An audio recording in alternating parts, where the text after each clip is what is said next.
DNS څه دی یا ډومین نیم سروس. DNS کې څو مهم خبرې دي چې په من پوه سوم. په یو ډیټابیس کې ادرسونه چې دي آی پی ادرس ته اړوي. لکه مثلا موبایل دی، موبایل کې موږ شی لرو نمبر دی که نه، مثلا 1 2 3 نمبر دی او سره نوم لیکلی دی، مثلا احمد که نه. دغه نومونه چې دي له دغه نمبر سره دا څه کوي وصلوي، مطلب دغه یو بل سره ارتباط ورکوي. نو دغه چې ډومین نیم ادرس دی چې مطلب دغه ادرس که څوک مثلا دغه شی سرچ کړي دغه ادرس دی باید ورته ورکړي. صحیح ده. بل په دې باندې باید پوه شي چې د DNS ډایرکټري چې دي په ټوله دنیا کې مطلب په هر کونج کې ایښول سوي دي. مثلا اساسي ترین هدف د ډومین یا DNS دغه دی.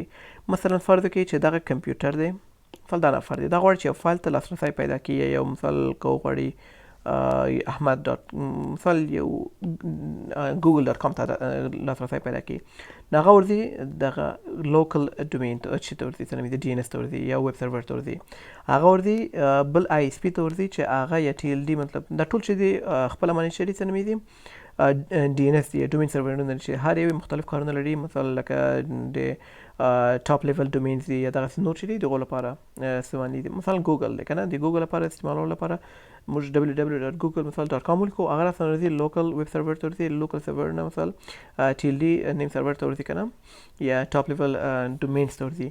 نو هغه ته د دغه ریکویسټ لپاره دغه شی چې تاسې غواړئ لاسرسی ورته پیدا کړئ، د هغه لپاره یو IP ادرس ورته جوړ کړي، نو بیرته هغه ډیټا تاسې درولېږي، نو تاسې کولی شئ چې هغه ته لاسرسی پیدا کړئ، هغه فایل خلاص یې کړئ که نه. بل لکه څنګه مې چې ویلو چې DNS چې دی ډایرکټریانې چې دی په ټوله دنیا کې سرورې دي، په هغه سرورو کې مطلب جای شوي دي. بله خبره دا ده چې ډېره زیات مهمه دی، د DNS کولی شي چې په یو وخت کې د یو IP ادرس نه ډېر هم واخلي. مثلا زه هم ګوګل ته لاسرسی غواړم دا پیدا کړم، زه ګوګل خلاصوم، بل نفر یې خلاصوي، بل نفر یې خلاصوي، نو د یو ګوګل چې دی ما ته یو IP راکوي، دغه ته بل ته بل IP ادرس ورکوي، بل ته بل IP ادرس ورکوي، یعنې د ډیټا پیکیټ ورلیږي ټولو ته چې مطلب هر یو شي کولی ترې ګټه پورته کړي. صحیح ده. بله خبره ده چې ډېره زیات مهمه ده، فرض کړه دا یو وړوکی دفتر دی، په دغه کې مثال څو نفره دي غواړي چې یو د دوی یو سرور دی، یو ویب سرور چې دی، په هغه کې دوی کوم ټریننګ لرو، ټریننګ لپاره دوی غواړي مثلا په هغه لپاره په هغه کې مثلا چې وګورئ څه نومېږي هغه یا یو پروګرام دی یا یو ټریننګ دی، هغه وګوري. نو د ویب سرور کولی خپل د DNS کولی شي چې هغه لپاره د یو د نوم وګوري او د آینده لپاره هغه خپل کیش کې وساتي، مطلب خپل میموري کې وساتي. نو چې کله غواړي هغه ته لاسرسی پیدا کړي، راسره خپل کیش مطلب تا ته خپل میموري نه هغه تا ته مطلب تا ته لاسرسی ورکړي. صحیح ده.